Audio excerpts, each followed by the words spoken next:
agung dosa pangna abdi geuring nangtung reh kasepuh wantun nundung. Assalamualaikum warahmatullahi wabarakatuh. Sampurasun. Perkenalkan, nama saya Aisyah Fadila Rahma dari kelas 52 SDIT At-Taqwa Pusat. Lagu yang tadi Aisyah nyanyikan adalah salah satu lagu yang berasal dari Jawa Barat. Lagu ini mengisahkan tentang dalam boncel si anak durhaka. Sudah tahu belum siapa itu dalam boncel? Kalau belum tahu, Aisyah akan menceritakan dalam boncel si anak durhaka. Cerita ini Aisyah ambil dari buku Dongeng-dongeng Pakidulan Garut. Disimak ya teman-teman. Pada zaman dahulu, di Kabupaten Garut, ada seorang pemuda bernama Boncel. Konon katanya diberi nama Boncel karena di dagunya ada bekas luka kecil akibat terjatuh dan terbentur batu. Boncel sendiri artinya adalah kecil. Orang tua Boncel sangat miskin.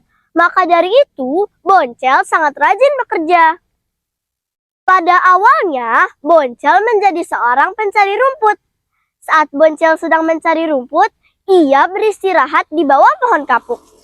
Pikirannya melayang jauh, memikirkan nasib hidupnya yang tidak pernah berubah. Sesaat kemudian, Boncel berpikir dan memutuskan untuk merantau keluar desa dengan mencari pekerjaan baru.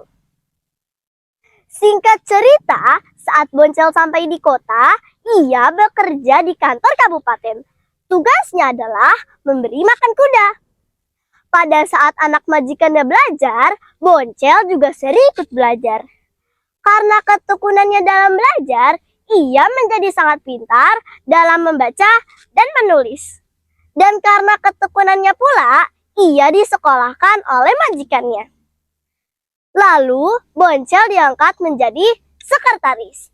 Setelah dipercaya menjadi sekretaris, ia semakin giat dalam belajar dan bekerja.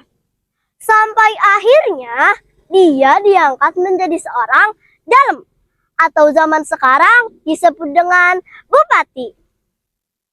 Kini Boncel menjadi orang yang kaya raya.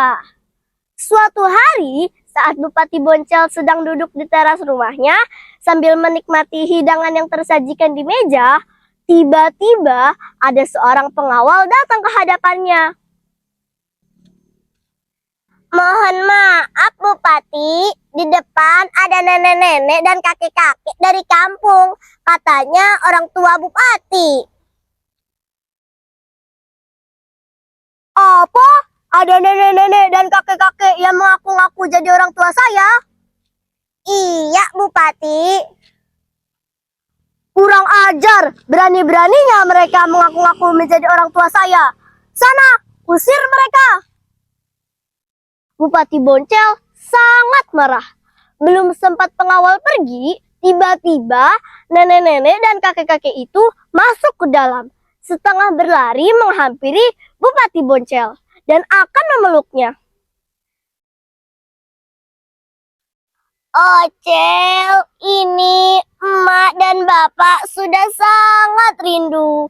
Mengapa tidak ada kabar beritanya? Untung ada orang yang kasih tahu emak kalau Boncel sekarang udah jadi orang sukses. Emak sungguh bersyukur.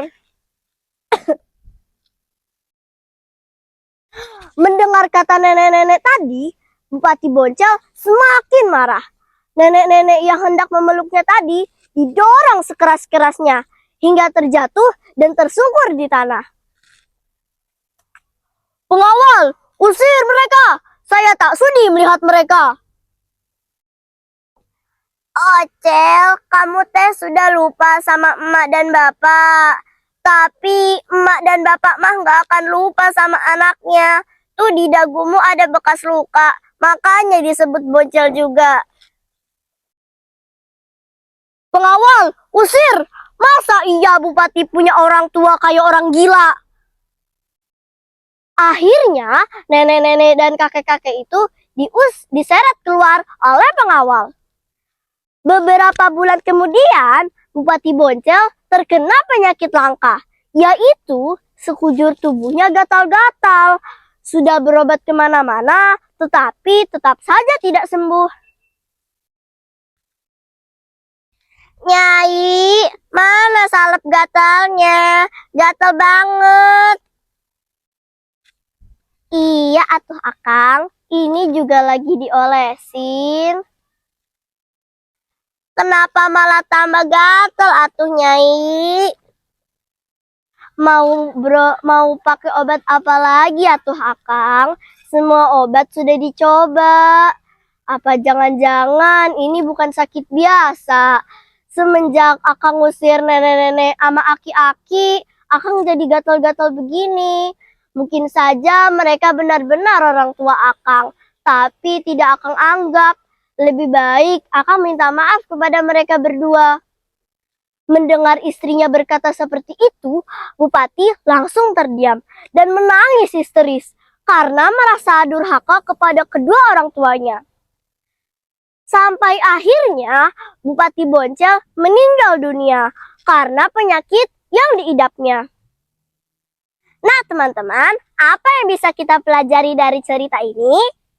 Ya, benar sekali. Kita tidak boleh durhaka kepada kedua orang tua kita, dan kita tidak boleh melupakan jati diri kita.